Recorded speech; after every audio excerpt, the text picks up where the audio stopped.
Students, आज हम प्रकृति का सानिध्य आपकी पुस्तक गुलमोहर के अध्याय 3 का अध्ययन करेंगे। इस पाठ में काका साहब का यह लेख प्रकृति से मनुष्य के संबंध को प्रतिपादित करता है। उनके विचार से प्रकृति एक परिवार की तरह है, जिसमें पेड़ पौधे और पशु पक्षियों के साथ नदी, पहाड़ और मनुष्य भी शामिल हैं। यानी एक ऐसा परिवार जिसमें पेड़ पौधे, पशु पक्षी, नदी, पहाड़ और मनुष्य सब हों। यदि प्रकृति से मनुष्य पूरी तरह विच्छिन्न हो जाए तो उसका अस्तित्व खतरे में पड़ जाएगा। यानी विच्छिन्न यानी पूरी तरीके से अलग हो जाए तो मनुष्य का स्वयं का अस्तित्व ही खतरे में पड़ जाएगा। विकास के लिए प्रकृति का उसी हद तक प्रयोग होना चाहिए, यानी प्रकृति को उतना ही प्रयोग करना चाहिए जितना वह जो है सहन कर सके, यानी जिस हद तक स्थिति सहन करने योग्य हो। बच्चों, अब हम पाठ की ओर चलते हैं और आप लोग अपनी किताबें अपने सामने खोल लीजिए। मैं पाठ पढ़ूंगी और पाठ को आपको समझाने का प्रयत्न करूंगी। मनुष्य एक सामाजिक प्राणी है। वह जैसे ही धरातल पर जन्म लेता है, वह अपने आप को एक विशेष प्रकार के आवरण से घिरा हुआ महसूस करता है तथा उसके चारों तरफ जो कुछ भी मौजूद होता है उसका सेवन करता है। क्या आप जानते हैं कि यह विशेष प्रकार का आवरण क्या है? यह वातावरण है जो प्रकृति के सानिध्य से बनता है। जरा कल्पना कीजिए, ये पेड़ पौधे, ये बादल, कोहरा तथा बर्फ के शिखर, इनसे मेरा क्या लेना देना?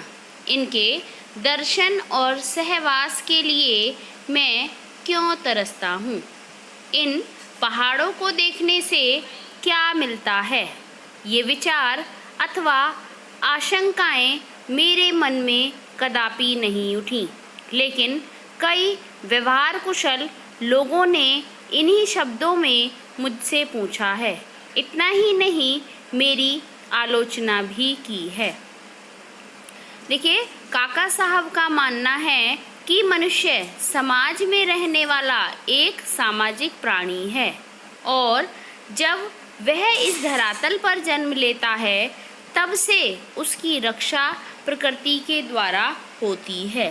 प्रकृति के द्वारा ही उसका भरण पोषण अथवा पालन पोषण होता है।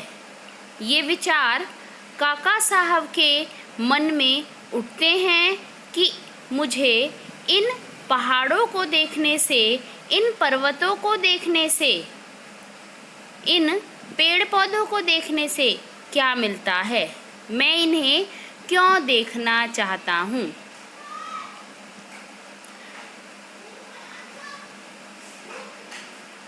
काका साहब के मन में काका साहब के विषय में लोगों ने बहुत सी आलोचनाएं भी की हैं। सानिध्य का अर्थ है समीपता, यानी निकटता। आवरण, आवरण का अर्थ है कवर, कवर यानी एक प्रकार का पर्दा या ढकने वाला कह सकते हैं। ठीक। आशंकाएं का मतलब है संदेह, शक, और आलोचना अर्थात समीक्षा करना। काका साहब जैसे गंभीर पुरुष, विचारक और नेता अफ्रीका के जंगलों में वहाँ के जानवर देखने के लिए घूमे होंगे। जान जोखिम में डालते हैं, यह तो है ही। लेकिन ज़िंदगी के कीमती दिन इस तरह बर्बाद करते हैं। इतना ही नहीं, इस धुन का व्यवस्थित उत्साहपूर्ण वर्णन करते हुए किताबें भी लिखते हैं। यह कुछ समझ नहीं आता। इस तरह एक दो स्नेहियों ने उनसे कहा भी है और लिखा भी है।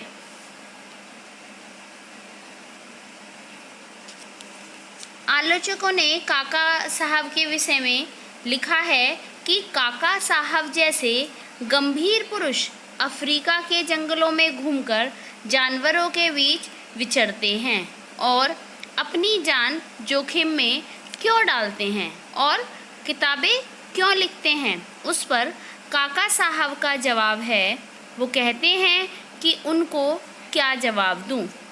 काका साहब कहते हैं, मैं ऐसे आलोचकों को, ऐसे व्यक्तियों को क्या जवाब दूं।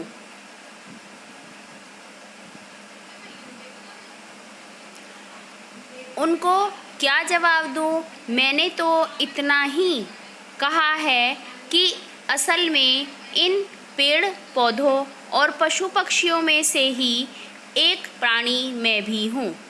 भूल से ही सही आप लोगों की सयानी दुनिया में आ गया हूँ। इसलिए कभी कभी जंगल के वातावरण की प्रकृति परिस्थिति के लिए तरसता हूँ और जब असह्य होता हूँ तब वहाँ हो आता हूँ। वास्तव में हम सब बालक प्रकृति के हैं। हम सब प्रकृति के बालक हैं। शहरी जीवन और कृत्रिम दुनिया खड़ी करके हम प्रकृति से बिछड़ गए हैं, अन्यथा पेड़ पौधों के बिना हमसे रहा ही नहीं जाता। काका साहब कह रहे हैं कि मैं उन आलोचकों को क्या जवाब दूं, जिन लोगों ने काका साहब की आलोचना की है। उन लोगों को काका साहब ने कहा कि मैं बस इतना ही कहना चाहता हूँ कि हम सब इसी प्रकृति के द्वारा, यानी इसी प्रकृति में पले और बड़े हैं। जब कभी कभी मुझे यह महसूस होता है कि मैं प्रकृति से अलग हो रहा हूँ, जब मुझे प्रकृति से दूरी सहन नहीं होती, तब मैं वहाँ जाकर उनके बीच रहकर चला आता हूँ। उनका मानना है कि हम सब प्रकृति की संतान हैं और शहरी दुनिया और बनावटी दुनिया, बनावटी कृत्रिम के लिए कहा गया, कृत्रिम का अर्थ है बनावटी, यानी शहरी दुनिया और बनावटी दुनिया के कारण हम प्रकृति से जुदा हो रहे हैं, उससे अलग हो रहे हैं। ठीक है, वरना पौधों के बिना तो कोई इंसान रह ही नहीं सकता। फिर कहा है उन्होंने, शहर में बालिश्त भर ज़मीन में कृत्रिम बगीचा बनाकर दो चार पौधे उगाकर हम मानते हैं कि प्रकृति के साथ हमने मेल साध लिया है। यह तो ₹1.25 या 4 आने ब्राह्मण को देकर गोदान का समाधान मानने जैसा हुआ। कुदरत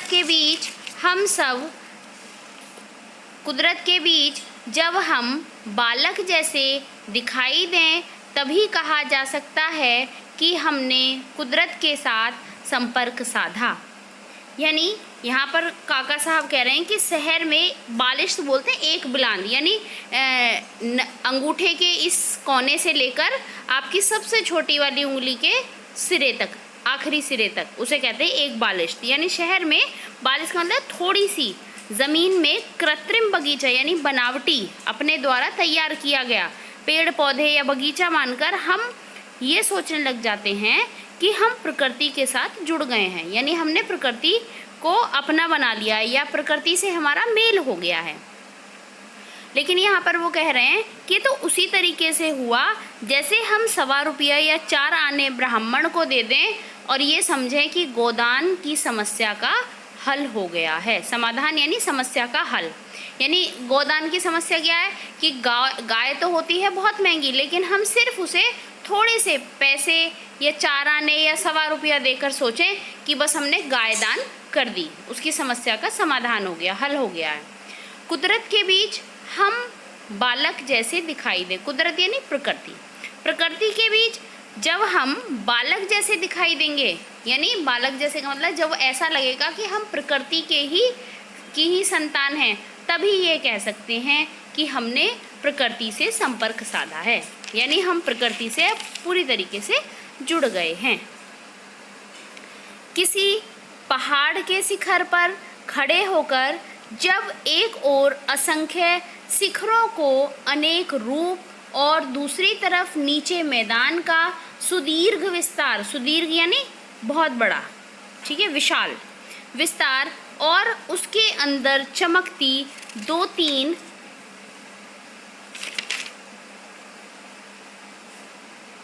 नदियों के मोड़ की रेखाएं देखता हूँ, तब यह विचार उठता है कि मैं एक विशाल विश्व का निवासी हूँ और मैं एक तरह की कृतार्थता को अनुभव करता हूँ। यानी यहाँ पर लेखक कह रहे हैं कि जब मैं किसी ऊंचे शिखर पर खड़ा हो जाता हूँ और दूर तक फैले हुए मैदान को, यानी एक विस्तृत मैदान को देखता हूँ, या ऊपर से खड़े होकर नदियाँ, जो कई सारी नदियाँ जा रही होती हैं, उनके मोड़ को देखता हूँ, तब यह विचार उठता है कि मेरा जीवन सार्थक हो गया है, मेरा जीवन सार्थक लगने लगता है, और यह लगता है कि तब पता चलता है कि मैं एक विशाल विश्व का निवासी हूँ। अपरिचय की भड़क मिटने के बाद पेड़ और उनके पत्ते मेरे साथ बातें करते हैं और विश्वासपूर्वक अपने सुख दुख की गाथाएं प्रस्तुत करते हैं। पशु पक्षी भी मुझे एक क्षण के लिए दुश्मन के तौर पर देखने के बाद मेरी आँखों में आदमियत नहीं वरन आत्मीयता देखते हैं। मानवता के हमारे ऊंचे ऊंचे आदर्श पशु पक्षी नहीं जानते, क्योंकि मानव जाति का उनका अनुभव बहुत कड़वा है। हम जैसे हैवानियत शब्द तिरस्कार के साथ इस्तेमाल करते हैं, वैसे ही पशु पक्षी आदमियत शब्द इस्तेमाल करते होंगे और उसमें अपना सारा कड़वा अनुभव व्यक्त करते होंगे। कुछ पाले हुए कुत्ते या पक्षियों को स्वजनद्रोह करते देख वे कहते होंगे कि क्या करें, पशु तो पशु ही हैं और पक्षी पक्षी, लेकिन आदमियत का रंग लगने से वे बिगड़ गए। देखिए यहाँ पर आदमियत का अर्थ है मनुष्यता से, और आत्मीयता का अर्थ है मानव, अपनापन। आत्मीयता यानी अपनापन, और हैवानियत यानी राक्षस जैसी प्रवृत्ति, ठीक है। और स्वजन का अर्थ है अपने लोगों के साथ विद्रोह, ठीक है। स्वजन का अर्थ है अपने लोगों के साथ विद्रोह।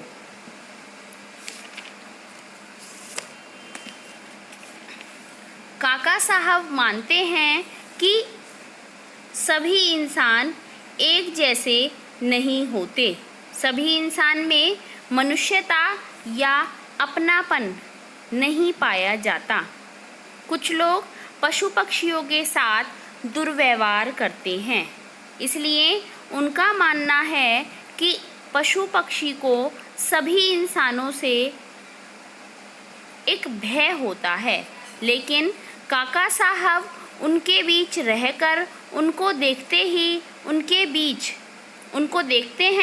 उनके बीच विचरण करते हैं, उनके साथ रहते रहते भी पशु पक्षी उनसे घुल मिल जाते हैं।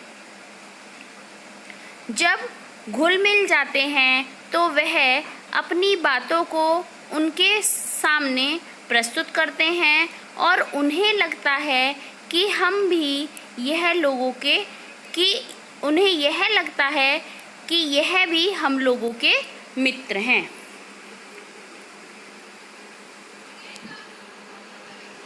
एक ज़माना था जब देहात और जंगल के पशुओं के साथ अपनी आत्मीयता मैं ज़्यादा महसूस करता था। जब मैं सिंहगढ़ में रहता था तब पक्षी मुझे अपनाते थे और अपने बारे में उनका विश्वास देख मुझे धन्यता महसूस होती थी। यहाँ पर काका साहब कह रहे हैं कि एक ऐसा समय भी था जब मैं देहात और जंगल के पशु पक्षियों के साथ अपनी आत्मीयता यानी अपनापन ज़्यादा महसूस करता था। जो गाँव में और जंगल के पशु पक्षी थे उनके साथ मैं अपनापन ज़्यादा महसूस करता था। यानी जब लेखक सिंहगढ़ में रहता था तब पशु पक्षी उन्हें अपनाते भी थे और उन पर विश्वास भी करते थे। उस विश्वास को देखकर लेखक को धन्यता महसूस होती थी। हिमालय में कभी कभी नाटे बने हुए पशुओं, मनुष्यों और जानवरों को देखकर दुख होता है और उनका सारा विषम जीवन क्रम मेरी नज़र के सामने गुजरता है। लेकिन यह तो जब तक उनको देखता हूँ तब तक ही, बाकी समय तो पेड़ पत्तों से और उनके बीच से रास्ता निकालने वाले झरनों से अपनी आत्मीयता जागती है और फिर जीवन का विचार करते वर्षों की गिनती नहीं बल्कि शताब्दियों से गिनती चलती है। देहरादून के पास गुच्छू पानी और सहस्त्रधारा देखने गया था। वे प्रसंग किसी तरह भुलाए नहीं जा सकते। हजारों साल का उनका चरित्र समझाने का प्रयत्न करते मुझे मुश्किल नहीं होती और वहाँ अनेक चिंदी वाले पत्थरों को हाथ में लेते ही भूगर्भ विद्या की मदद से उनकी जन्म कथा के साथ मैं भी समरस होता था। यानी जब काका साहब हिमालय की वादियों में जाते थे तो वहाँ पर मनुष्य और जानवरों को देखकर उन्हें बहुत दुख होता था कि उनका सारा कि दोनों में यह असमानता क्यों है। विषम यानी असमान, विषम का अर्थ होता है असमान, कि दोनों में यह असमानता क्यों है।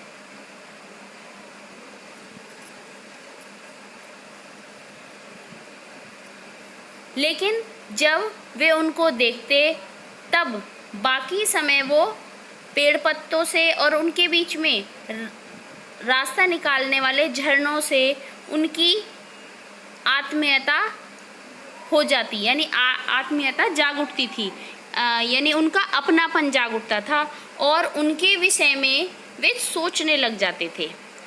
हमेशा जो है किसके बारे में सोचते थे?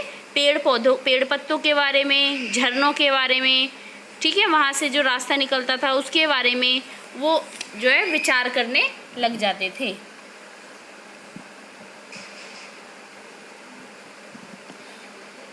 और उनका सारा जीवन चक्र लेखक की नज़रों के सामने से गुजरता है। देहरादून के पास गुच्छू पानी और सहस्त्रधारा में देखे गए प्रसंग किसी तरह भुलाए नहीं जा सकते। 5-7 हज़ार फुट की ऊंचाई पर मसूरी में जाने के बाद लगता है कि यहाँ के जंगलों का साम्राज्य का उपभोग करने वाले बादल ही मेरे समकक्षी हैं। कभी कभी समकक्षी यानी बराबरी के, ठीक है, कभी कभी एकाध पक्षी को एक पहाड़ से दूसरे पहाड़ तक की घाटी लांघकर जाते हुए देख मुझे लगता है कि पक्षी होकर नहीं लेकिन बादल होकर इन शिखरों के बीच मैं व्योम विहार जरूर करूं। व्योम विहार यानी आकाश घूमना, आकाश में विचरण करना। इन चिर हिम शिखरों में और उन पर विहार करने वाले बादलों में मनुष्य को महान सूचना देने की शक्ति है, इसलिए उनके दर्शन को तरसता हूँ। ये बादल देखते ही देखते अपना आकार, अपना स्वरूप और अपना गठन भी बदलते रहते हैं। बादल आगे पीछे, ऊपर नीचे, दशों दिशाओं में उड़ते हैं, फूलते हैं और पिघल जाते हैं। क्षण में श्वेत, क्षण में श्याम, क्षण में वर्णविहीन।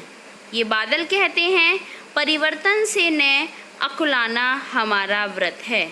परिवर्तन का आनंद लेना और बाद में उससे परे होना ही हमारी जीवन साधना है। अकुलाना यानी घबराना। यह कहते कहते ये बादल बारिश बन गए और उन्होंने हमें नख शिखांत भिगो दिया। देखिए, 5000 फुट की ऊंचाई पर जाने के बाद लेखक को लगता है कि वहाँ के जंगलों पर साम्राज्य का उपभोग करने वाले बादल ही उनके समकक्षी हैं। समकक्षी यानी बराबरी के हैं। इन्हीं वादियों में पक्षियों को घाटी लांघते देखकर लेखक की इच्छा होती है कि वे भी बादल बनकर इसी तरह व्योम विहार करें।